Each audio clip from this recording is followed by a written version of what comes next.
Alhamdulillah. Alhamdulillahil wahidil qahhar. Assalatu wassalamu ala rasulihil mukhtar wa ala alihil athhar wa ashabihil akhyar. Amma ba'd, faqad qala Allah ta'ala fil Qur'anil azim wal furqanil majid.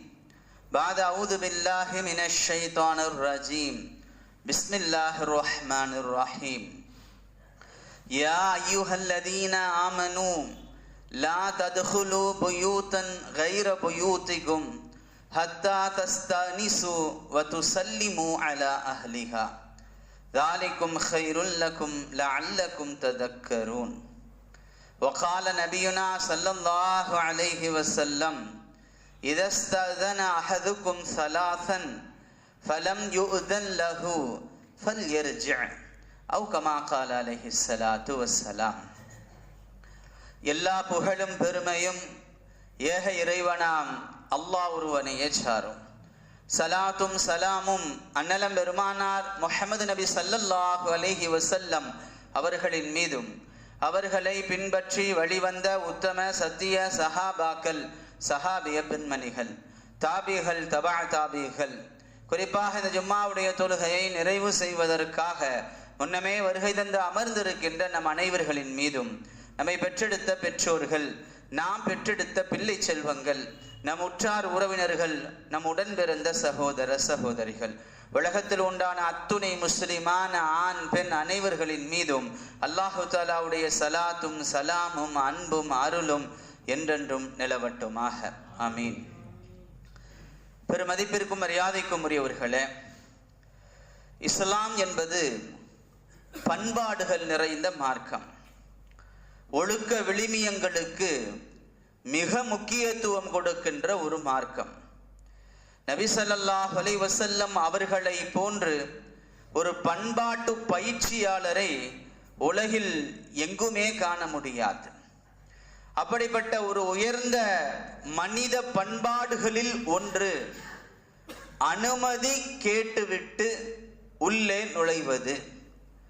யாருடைய வீடாக இருந்தாலும், யாருடைய அறையாக இருந்தாலும் அனுமதி கேட்டுவிட்டு உள்ளே நுழைவது என்பது ஒரு மிக உயரிய ஒரு பண்பாடு. காரணம், எல்லா மனிதர்களுக்கும் பிரைவசி என்று ஒன்று உண்டு. எந்த மனிதர்களுடைய பிரைவசியிலும் எந்த மனிதரும் நுழைவதை எந்த மனிதரும் விரும்புவது இல்லை.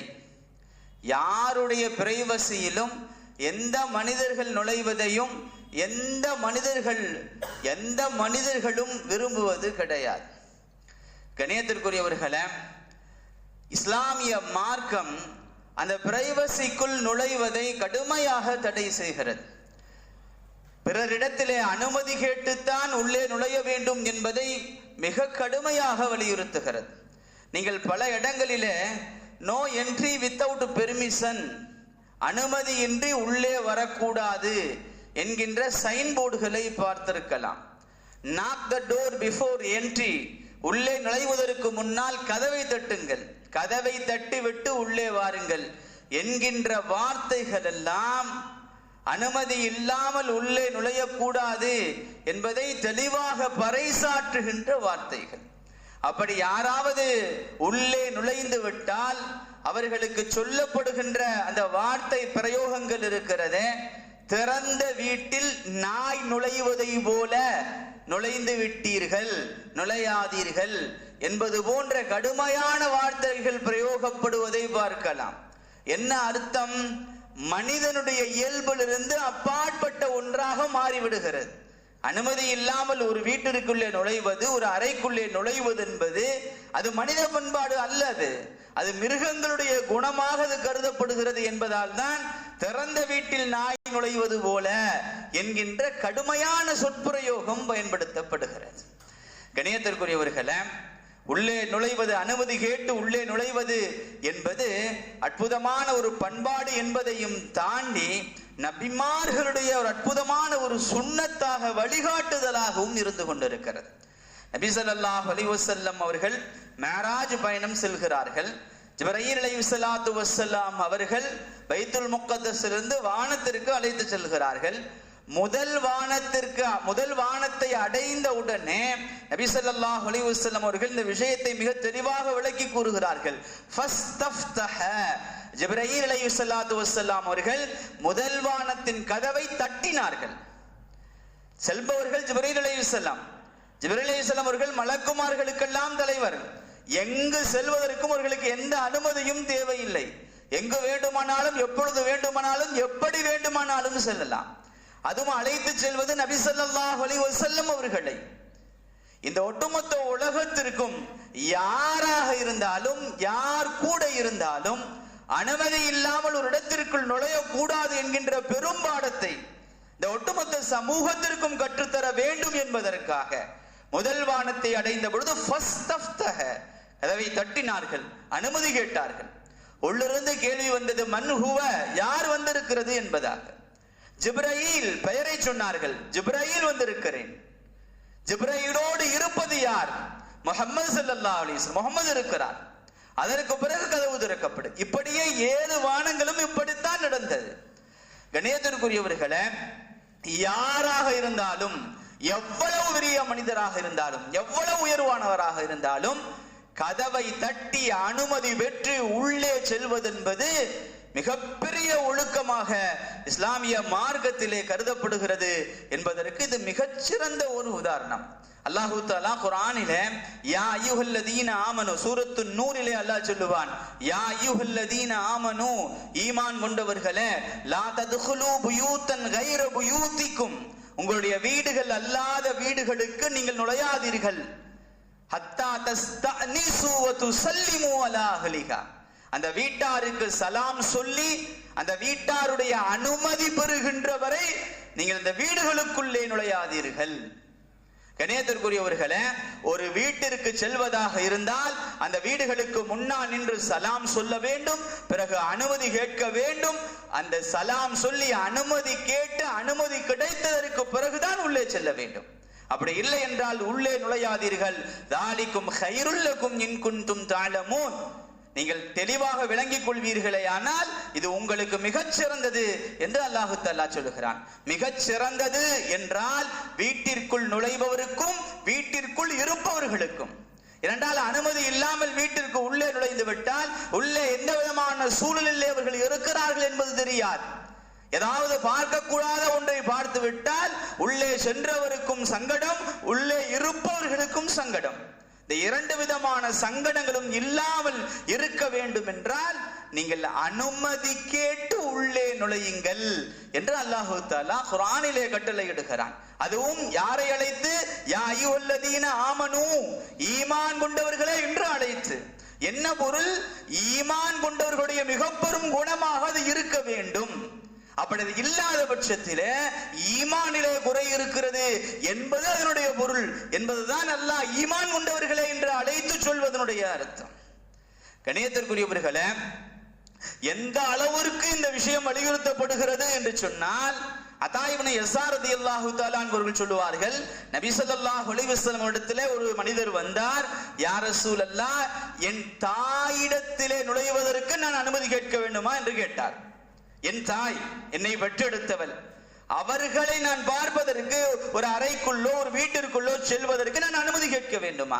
நபி ஸல்லல்லாஹு அலைஹி வஸல்லம் சொன்னார்கள், நாம் ஆம் என்றார்கள். அவருக்கு சங்கடமாக இருந்தது.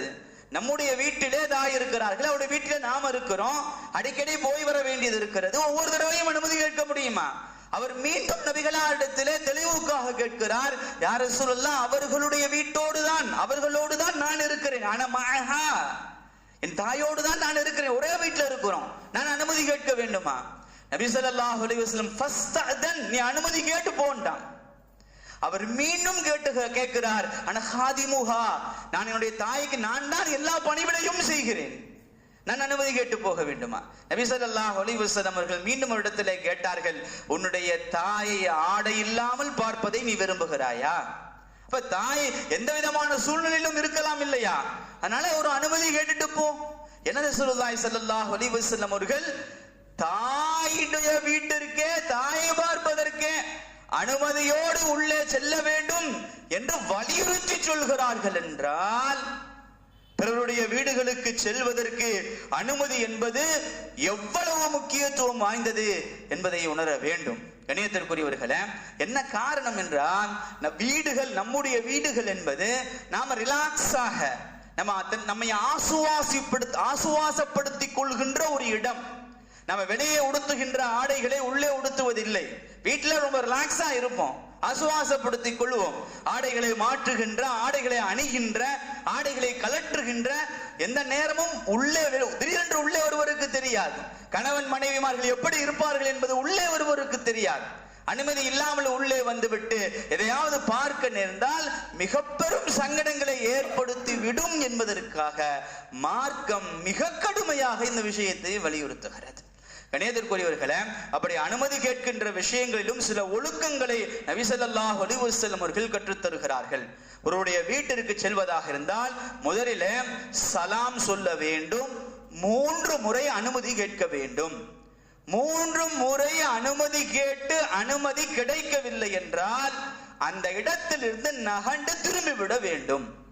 அல்லாஹு தஆலா குர்ஆனிலே ஃபஇல்லம் தஜிது ஃபீஹா அஹதன், நீங்க அனுமதி கேட்கிறீங்க, சலாம் சொல்றீங்க, அனுமதி கேட்கிறீங்க, அந்த இடத்துல நீங்கள் யாரையும் பெற்றுக்கொள்ளவில்லை, உங்களுக்கு பதில் சொல்றதுக்கு அந்த இடத்துல ஆள் இல்ல. வார்த்தை ரொம்ப அழகா அல்லாஹ் பயன்படுத்துகிறான். ஃபஇல்லம் தஜிது ஃபீஹா அஹதன், அந்த இடத்துல யாரையும் பெற்றுக்கொள்ளவில்லை என்றால் உங்களுக்கு பதில் சொல்றதுக்கு அந்த இடத்துல ஆள் வரல. ஃபர்ஜிஉ, திரும்பிருங்கங்கறான். ஃபலா தத்குலூஹா, நீங்கள் உள்ளே நுழையாதீர்கள். ஹத்தா யுதனலக்கும், உங்களுக்கு அனுமதி கொடுக்கப்படுகின்றவரை உள்ளே நுழையாதீர்கள். நம்ம சலாம் சொல்றோம், அனுமதி கேட்கிறோம், உள்ள சத்தம் கேட்கல, சரி கேட்கலன்னு நினைச்சிட்டு கதவை திறந்துட்டு உள்ள போகாதீங்க. ஃபலா தத்குலூஹா ஹத்தா யுதனலக்கும். ரசூலுல்லாஹி ஸல்லல்லாஹு அலைஹி வஸல்லம் அவர்கள் அருமையாக சொல்லுவார்கள், இதஸ்தஅதன அஹதுக்கும், உங்களில் ஒருவர் ஸலாசன் 3 முறை அனுமதி கேட்டு ஃபலம் யுதல்லஹு, அவருக்கு அனுமதி கொடுக்கப்படவில்லை என்றால் ஃபல்யர்ஜி, அவர் திரும்பி விடட்டும், அங்க நிக்கவே கூடாது. நபி ஸல்லல்லாஹு அலைஹி வஸல்லம் வார்த்தைகள் நீங்க நல்லா கவனிங்க. 3 முறை அனுமதி கேட்கிறீர்கள், உங்களுக்கு அனுமதி கொடுக்கப்படல, உள்ள வாங்கன்னு சொல்லல, டோர் திறக்கப்படல, ஃபல்யர்ஜி, திரும்பிருங்கண்ணா. கணேசத்திற்குரியவர்களே, ஒண்ணு நீங்க உள்ள வர்றதா அவங்க விரும்பல, அல்லது அவர்கள் வெளியே வரக்கூடிய ஒரு சூழ்நிலை இல்ல, நீங்க நின்றுகிட்டே இருக்கிறது உங்களுக்கு சங்கடமா இருக்கும். உங்களை உள்ள வரக்கூடாதுன்னு நினைக்கிறாங்க, அப்ப நீங்க நின்றுகிட்டே இருந்தா சங்கடமாக இருக்கும், உங்களுடைய நேரமும் வீணாகும். ரசூலுல்லாஹி ஸல்லல்லாஹு அலைஹி வஸல்லம் சொன்னாங்க, ஃபல் இர்ஜி, அங்கே திரும்பிருங்கண்டா, நகண்டுருங்கண்டா.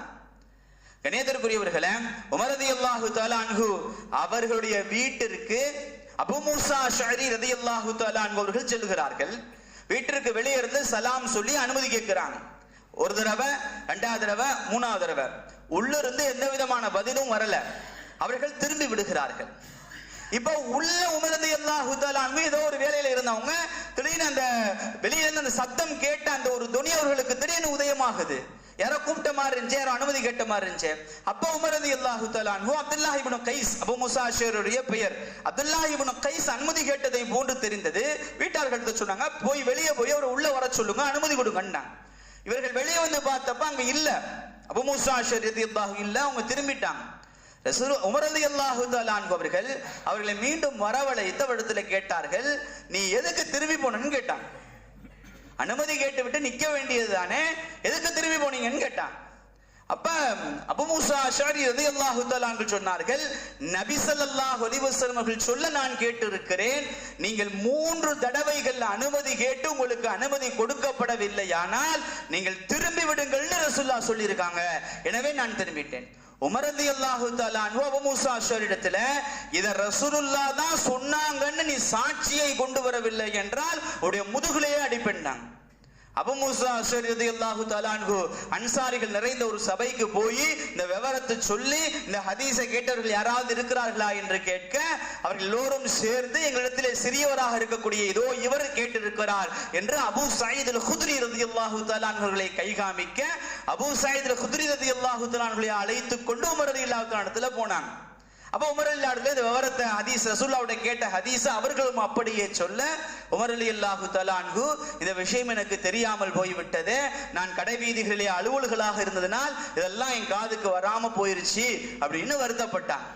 கணியத்திற்குரியவர்களே, எந்த வீடுகளுக்கு சென்றாலும் 3 முறை அனுமதி கேட்க வேண்டும். அனுமதி கொடுக்கப்படவில்லை என்றால் அங்கிருந்து திரும்பி விட வேண்டும். நபி ஸல்லல்லாஹு அலைஹி வஸல்லம் அவர்கள் ஒரு சமயம் சஅத் இப்னு உபாதா ரலியல்லாஹு தஆலா அன்ஹு என்கின்ற சஹாபியுடைய வீட்டிற்கு சென்று அஸ்ஸலாமு அலைக்கும் வ ரஹ்மத்துல்லாஹ்னு சொன்னாங்க. உள்ள சஅத் இப்னு உபாதா இருக்கிறாங்க. ஆனா சஅத் இப்னு உபாதா பதில் சலாம் சொல்றாங்க, மெதுவா சொன்னாங்க, ரசூலுல்லாஹ்வுடைய காதுக்கு கேட்காத அளவுக்கு. ரசூலுல்லாஹ் இரண்டாவது தடவை சொன்னாங்க அஸ்ஸலாமு அலைக்கும் வ ரஹ்மத்துல்லாஹ். உள்ள இருந்து சஅத் இப்னு உபாதா பதில் சொன்னாங்க, ஆனா மெதுவா சொன்னாங்க, ரசூலுல்லாஹ்வுடைய காதுக்கு கேட்காத அளவுக்கு. மூன்றாவது தடவை நபிகளார் அஸ்ஸலாமு அலைக்கும் வ ரஹ்மத்துல்லாஹ்னு சொல்ல 3வது தடவையும் மெதுவா சொன்னாங்க. ரசூலுல்லாஹி ஸல்லல்லாஹு அலைஹி வஸல்லம் 3 தடவை சலாம் சொல்லிட்டு திரும்பிட்டாங்க. ஏன்னா 3 தடவை தான் கணக்கு, அதுக்கு மேல இல்லைன்னா அனுமதி இல்லைன்னா கிளம்பிடணும். ரசூலுல்லாஹ் திரும்பிட்டாங்க. உள்ள இருந்து சஅத் இப்னு உபாதா வேகமாக வெளியே வந்து நபிகளாரை நிறுத்தி, என்னுடைய தாயும் தந்தையும் தங்களுக்கு அர்ப்பணமாகட்டும், யா ரசூலல்லாஹ் நீங்கள் முதல் தடவை சலாம் சொல்லும் போதே என் காதுல விழுந்துருச்சு, நான் பதில் சொல்லிட்டேன். ஆனால் என்னுடைய வீட்டிற்கு, எங்களுக்கு, எங்களுடைய குடும்பத்திற்கு உங்களுடைய சலாம், அதன் மூலமாக கிடைக்கின்ற துஆ, அதன் மூலமாக கிடைக்கின்ற பரக்கத் திரும்ப திரும்ப கிடைக்க வேண்டும் என்பதற்காக நான் மெதுவா சலாம் சொன்னேன், உங்களுக்கு பதில் சொன்னேன் யா ரசூலல்லாஹ் என்று சஅத் இப்னு உபாதா ரலியல்லாஹு தஆலா அன்ஹு அவர்கள் நபி ஸல்லல்லாஹு அலைஹி வஸல்லம் இடத்திலே சொன்னார்கள். கண்ணியத்திற்குரியவர்களே, நபி ஸல்லல்லாஹு அலைஹி வஸல்லம் அவர்கள் 3 தடவை அனுமதி கேட்க வேண்டும் என்பதை சொல்லி மட்டுமல்ல, அதன்படி செயல்படுத்தியும் காட்டினார்கள் என்பதை இந்த இடத்துல நாம கவனிக்கணும். அடுத்ததாக, ஒரு வீட்டிற்கு சென்றால் வீட்டினுடைய வாசலுக்கு நேராக நின்று சலாம் சொல்வதோ அனுமதி கேட்பதோ கூடாது. வீட்டினுடைய வாசலுக்கு வலதுபுறமோ அல்லது இடதுபுறமோ நின்று கொள்ள வேண்டும். நின்று கொண்டு சலாம் சொல்லணும், நின்று கொண்டு அனுமதி கேட்கணும். ரசூலுல்லாஹி ஸல்லல்லாஹு அலைஹி வஸல்லம் அவர்களை பற்றி அனஸ் ரலியல்லாஹு தஆலா அன்ஹு அவர்கள் சொல்லுகிறார்கள், நபி ஸல்லல்லாஹு அலைஹி வஸல்லம் அவர்கள் சமூகத்துடைய வீடுகளுக்கு சென்றால் வாசலுக்கு நேருக்கு நேராக நிற்க மாட்டார்கள். வலதுபுறமோ அல்லது இடதுபுறமோ நின்று அஸ்ஸலாமு அலைக்கும் அஸ்ஸலாமு அலைக்கும் என்று சொல்லுவார்கள் என்று அனஸ் ரலியல்லாஹு தஆலா அன்ஹு அவர்கள் அறிவிப்பு செய்கிறார்கள். அப்ப நபி ஸல்லல்லாஹு அலைஹி வஸல்லம் உடைய அற்புதமான ஒரு பழக்கம் வாசலுக்கு நேராக நிற்காமல் இருப்பது. ஒரு சமயம் சஅத் ரலியல்லாஹு தஆலா அன்ஹு நபிகளுடைய வீட்டுக்கு வருகிறார்கள். வீட்டு வாசலுக்கு நேர நின்று உள்ளே வருவதற்கு அனுமதி கேட்கிறார்கள்.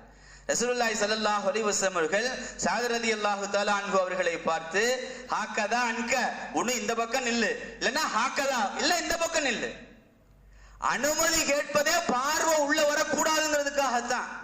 வாசலுக்கு நேரா வந்து நின்றுட்டு வீட்டை ஃபுல்லா பார்த்துட்டு என்ன அனுமதி கேட்கிற? ஃபைனல் இஸ்திஅதான மினல் நஸர், பார்வை உள்ளே போகக்கூடாது, வாசலுக்குள்ளே போகக்கூடாது என்பதற்கு தான் அனுமதி கேட்பது. அப்படி இருக்க போகும்போது வாசலுக்கு நேரம் நின்று அனுமதி கேட்பதில் என்ன பிரயோஜனம் இருக்கிறது? நபி ஸல்லல்லாஹு அலைஹி வஸல்லம் இன்னொரு இடத்துல சொல்லுவார்கள், பார்வை உள்ளே போயிட்டா அனுமதி கேட்கறதுல எந்த அர்த்தமும் இல்லை. இதா தகல நதுரு ஃபலா இதுன, நபிகளாருடைய வார்த்தை. பார்வை வீட்டுக்குள்ள போயிட்டா அனுமதி கேட்பதில் என்ன அர்த்தம் இருக்கிறது? நபிகளா இதை இன்னமும் அழுத்தமாக இப்படி சொல்லுவார்கள், உன்னுடைய வீட்டிலே உடைய அனுமதி இன்றி ஒருவர் எட்டி பார்க்கிறார், உடைய கையிலே வைத்திருக்கக்கூடிய ஒரு சிறு கல்லை வச்சு கண்ணிலே அடிச்சுட்ட, அவருடைய கண்ணு போயிருச்சு, எந்த குற்றமும் இல்லைண்டா. நபி ஸல்லல்லாஹு அலைஹி வஸல்லம் அவர்கள் எவ்வளவு அழுத்தமாக சொல்கிறார்கள் பாருங்க. உன்னுடைய வீட்டை உடைய அனுமதி இன்றி எட்டி பார்ப்பவருடைய கண்ணை குத்துனாலும் தப்பு இல்லைங்கிறாங்க. கண்ணை நீ உடைச்சிட்டாலும், கண்ணை குற்றி விட்டாலும், குருடாகி விட்டாலும் தவறில்லை என்று ரசூலுல்லாஹி ஸல்லல்லாஹு அலைஹி வஸல்லம் அவர்கள் அழுத்தமாக சொல்லுகிறார்கள். என்றால் கண்ணியத்திற்குரியவர்களே, வாசலுக்கு நேராக நின்று சலாம் சொல்வதோ அனுமதி கேட்பதோ கூடாது. வாசலுக்கு வலப்புறமோ இடப்புறமோ நின்று கொள்ள வேண்டும். மூன்றாவதாக, அப்படி வாசலுக்கு நேர நின்று அனுமதி கேட்கின்ற பொழுது உள்ளிருந்து யார் அப்படின்னு கேட்டா பெயரை முழுமையாக சொல்ல வேண்டும். நான் தான் வந்திருக்கேன் என்கின்ற வார்த்தை பயன்படுத்த கூடாது.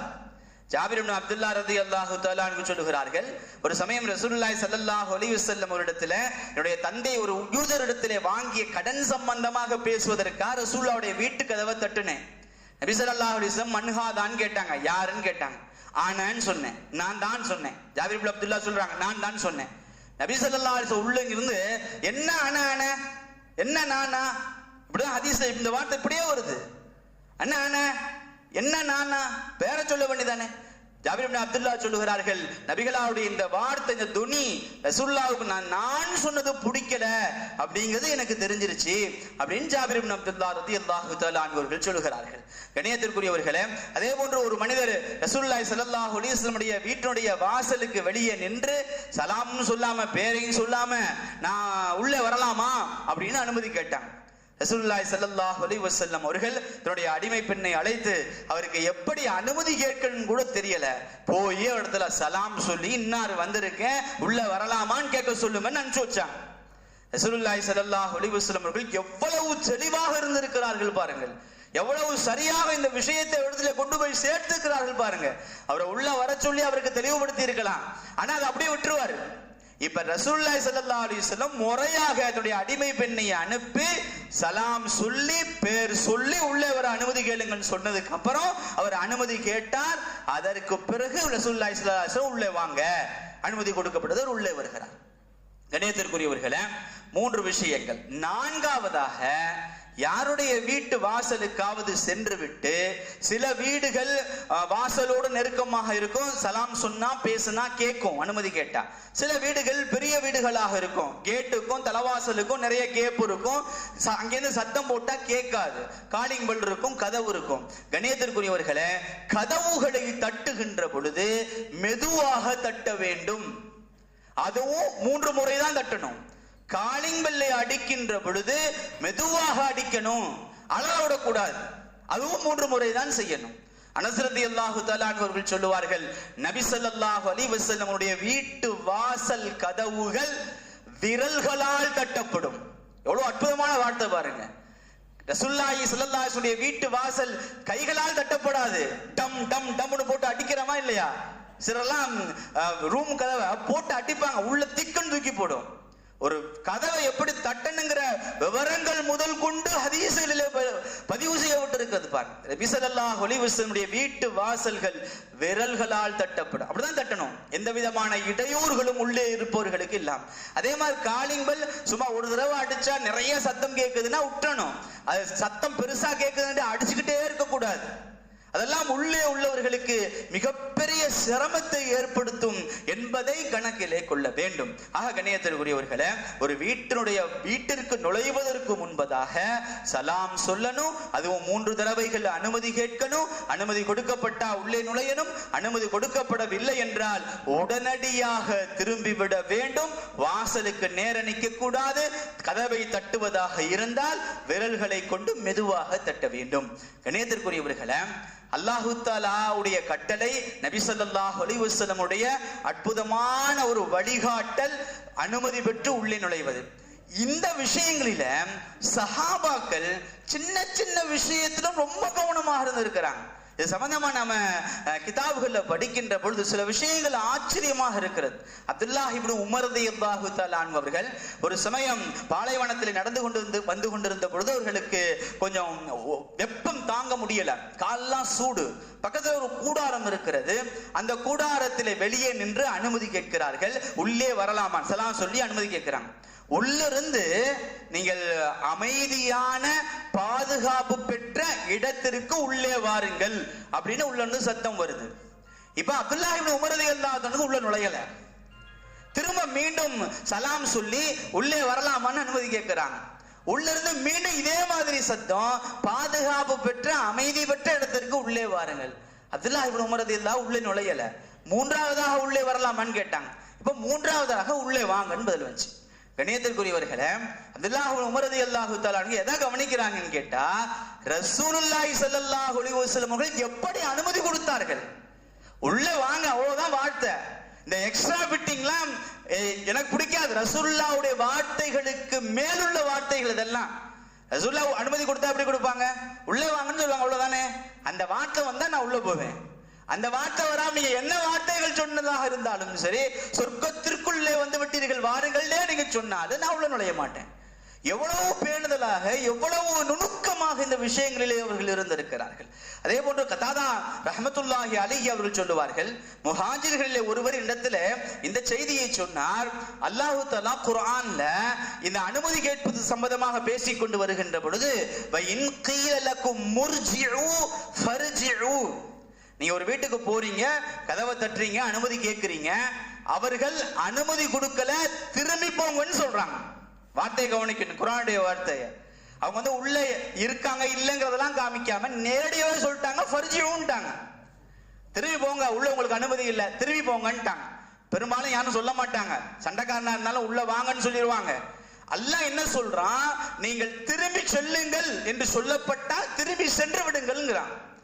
கதாதா ரஹ்மத்துல்லாஹி இடத்தில் அந்த முஹாஜிர்கள் சொன்னார்கள், நான் யாருடைய வீட்டிற்காவது சென்று நான் அனுமதி கேட்டு என்னை திரும்பி செல்லுங்கள் என்று யாராவது சொல்லி நான் திரும்பி செல்லணும், இந்த ஆயத்தின்படி என் வாழ்நாள்ல ஒரு தடவையாவது அமல் செஞ்சிடணும் எனக்கு ஆசையாக இருந்தது, ஒரு தடவை கூட நடக்கலன்றான். இந்த ஆயத்தின்படி நான் அமல் செய்யணும் என் வாழ்நாள்ல, திரும்பி போங்கன்னு சொல்லணும், நான் திரும்பி போகணும், இப்படி ஒண்ணு நடக்கணும்னு நான் எதிர்பார்த்தேன், என் வாழ்நாள்ல நடக்கவே இல்லை. அல்லாஹ் அதுக்கு பிறகு சொல்லுவான், தாலிக அஸ்காலக்கும், அப்படி திரும்பி போயிட்டா உங்களுக்கு அது பரிசுத்தமானதுமா, அது உங்களுக்கு நல்லதுன்னு சொல்லுவான். திரும்பி போன்னு சொன்னதுக்கு அப்புறம் திரும்பி போறது, என்னை வீட்டுக்கூட விடல, நான் யாரு தெரியுமா என்ற சண்டையெல்லாம் இல்லாம போனா போயிடணும் என்ற ஒரு சூழல் உருவானால் அது உங்களுக்கு நல்லது என்று அல்லாஹு தஆலா கூறுகிறானே. அப்படிப்பட்ட ஒரு ஆயத்தினுடைய அமல் செய்ய முடியாமலேயே நான் வாழ்நாள் முடிஞ்சிருச்சு அப்படின்னு இடத்திலே கவலைப்பட்டார் என கதாதா ரஹ்மத்துல்லாஹி அலைஹி அவர்கள் சொன்னதாக தஃசீர் இப்னு கஸீரிலே பதிவு செய்யப்படுகிறது. ஆக கண்ணியத்திற்குரியவர்களே, நம்முடைய மேன்மக்கள், நம்முடைய முன்னோர்கள், சஹாபாக்கள், தாபிகள் ஒரு சின்ன விஷயத்தை கூட தெளிவாக அதன்படி வாழணும், அமல் செய்யணும் என்று இருந்திருக்க, அல்லாஹ் மிக தெளிவாக சொல்லுகின்ற, கட்டளையாக சொல்லுகின்ற இது போன்ற விஷயங்களிலே கவனம் இல்லாமல் இருக்கிறோம். அல்லாஹு தஆலா நம்மை பாதுகாத்து, அல்லாஹ்வும் அல்லாஹ்வுடைய ரசூல் இதை கட்டளையிட்டு இருக்கிறார்களோ அதன்படி முழுமையாக அமல் செய்ய கிருபை செய்வானாக. வாஹிர் தவானா அல்ஹம்துலில்லாஹி ரப்பில் ஆலமீன்.